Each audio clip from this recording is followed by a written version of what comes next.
Ganun. Kasi yun din kumbaga parang hindi lang naman namin to in-start dahil gusto namin magkapera Kumbaga passionate din kami sa, yun nga. Actually, malaking bagay yun yung sinabi mong passionate kayo doon sa ano yun? Yun nga, medyo bata pa yung business, less than a year. Pero, may ma-share ka ba? May makukwento ka ba sa amin ng best and worst sales experience mo dyan sa business nyo? And paano mo na-handle yung worst part? Sige, sa business muna tayo para positive. Okay.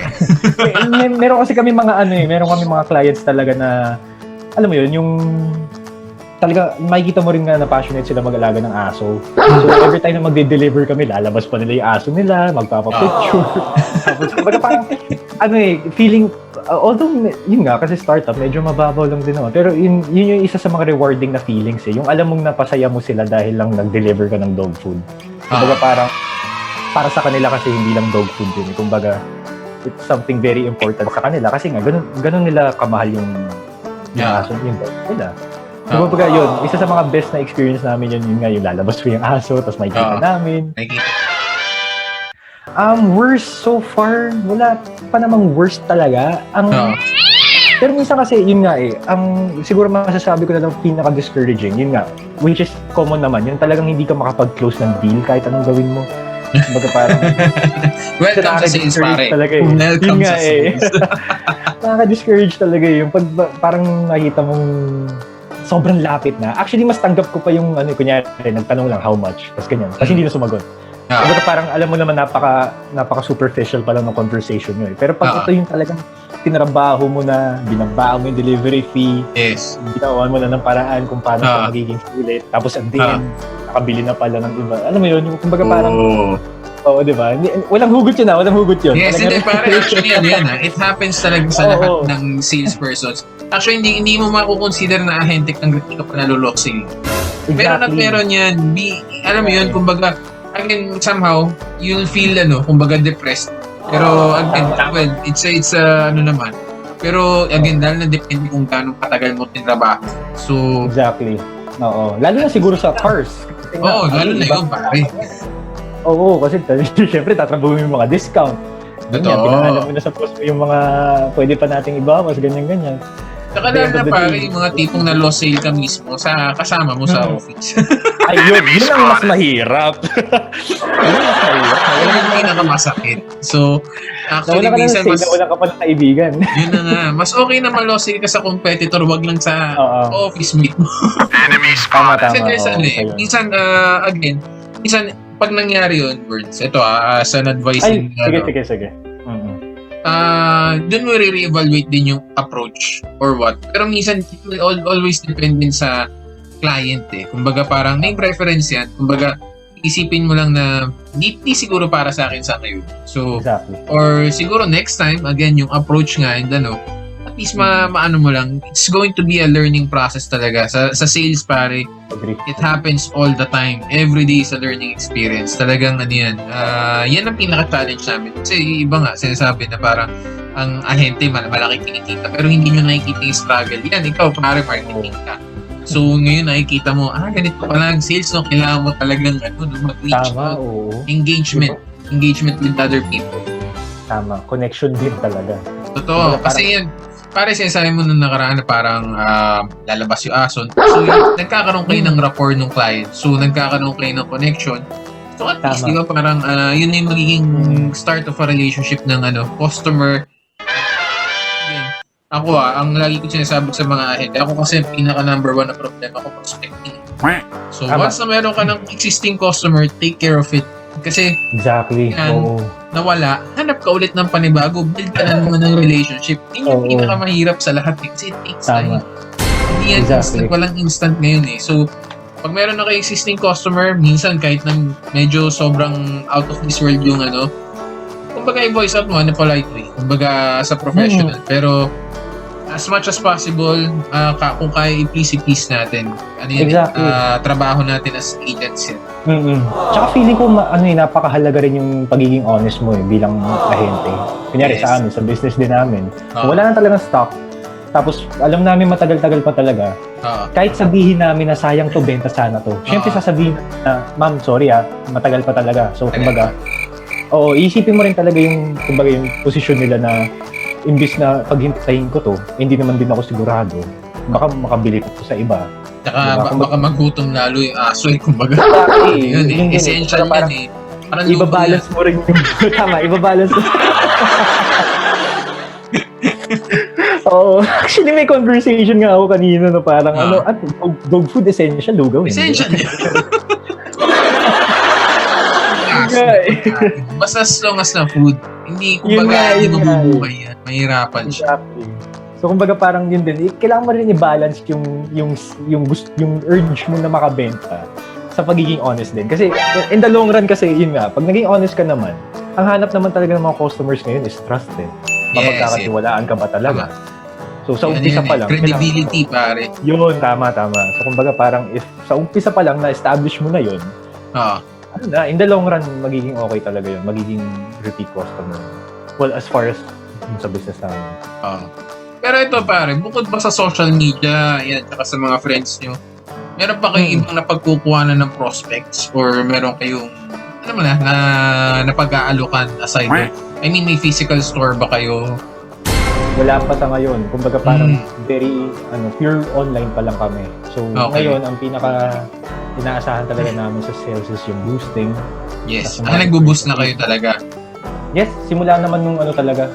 I think our first post ata sa social media, binoost na agad namin eh. Kumbaga, kasi, it's something na hindi naman urgent, pero kasi sayang yung panahon na lalagpas if hindi namin agad ipakilala nung time na yon na kung kailan kami nagsimula. Kasi yung nga ECQ, hindi mo alam kasi dito kasi sa atin may tendency na every week lang mag-announce eh. Kumbaga, di ba? Kunyari, tapos tong week na to, hindi mo alam kung ECQ pa ba next week or ECQ na. So kumbaga parang tinake advantage na namin habang ECQ pa nun, i-launch na namin.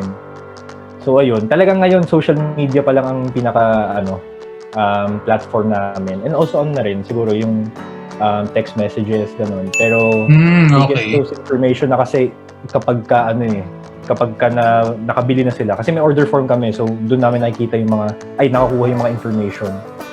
So yun, dumagdag yun yung nagkaroon na kami ng mga loyal customers. Pero other than that, talagang social media lang muna. Do you get referrals na ba ngayon? I mean, marami na okay. That's good. Hindi naman madami, pero meron. Kumbaga parang nag-start din sa friends muna namin and then may mga friends na rin sila na kumbaga parang nakakatuwa nga kasi syempre kapitbahay lang din nila. So kapag ka nag-deliver kami, tipid pa sa biyahe kasi dun lang sa area na yun eh. Tama. Talagang going back dun sa pinag-uusapan natin kanina na talaga pagka nagkaroon ka ng na-establish mo yung trust sa isang customer pa lang. Yun nga eh. Kumbaga parang sila na mismo magbebenta na rin eh. Tama. Na yun? Once na nirefer ka, ibig sabihin masaya siya doon sa naging experience niya. Actually, minsan yan yung mga somehow yun yung hindi mo makukuha sa ibang tao, yung experience and yung treatment na nakuha sa'yo. So, yun lang sasabi ko palagi. Again, ilalagay ko lang sa akin. Sa inyo. Go lang, go.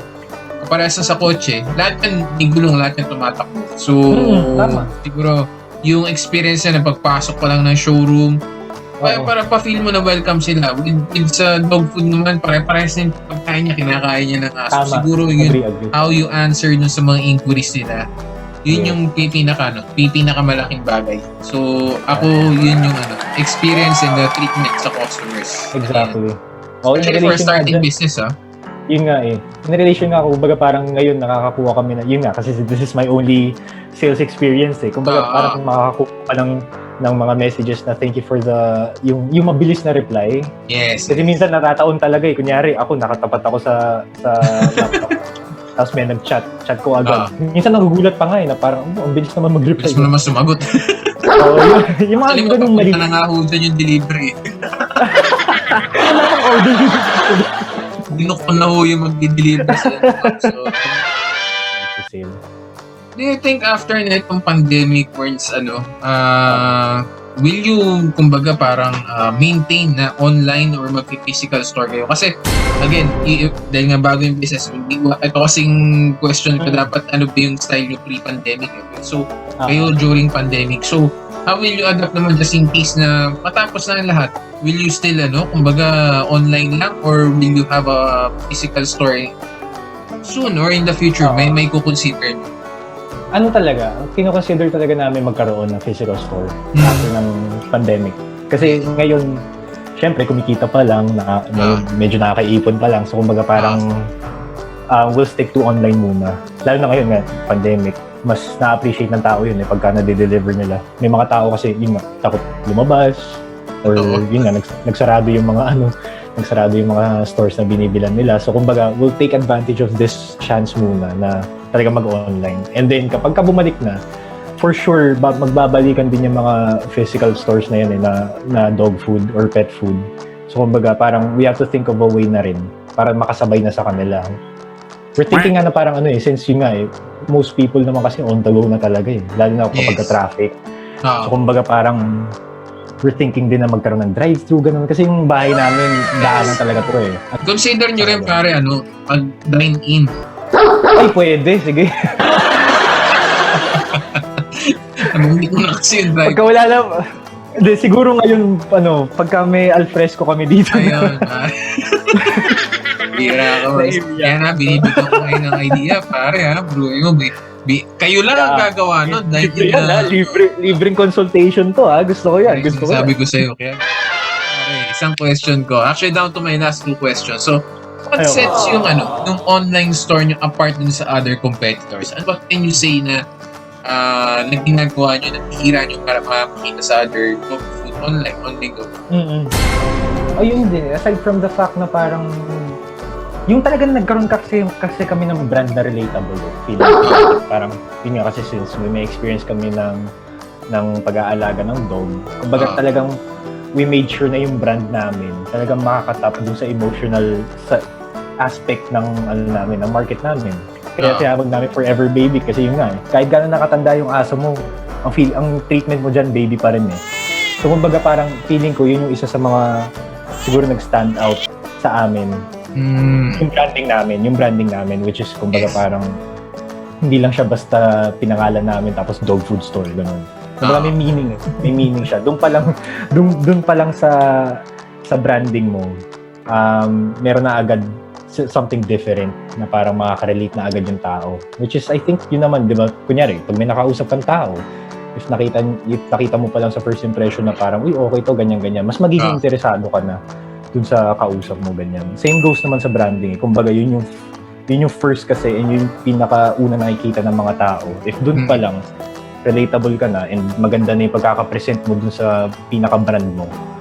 I think malaking bagay na yun. Kasi yun nga nagbebenta kami ng dog food, nothing really different naman about dun Kumbaga parang madami naman. And yun nga, yung delivery kasi alam ko talaga sa Lazada madami na yan Or sa Shopee, may mga dog food naman.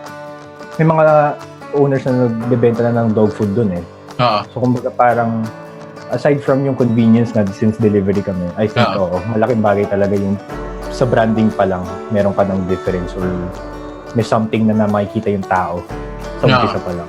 Tsaka so ito pare, last question ko sa'yo.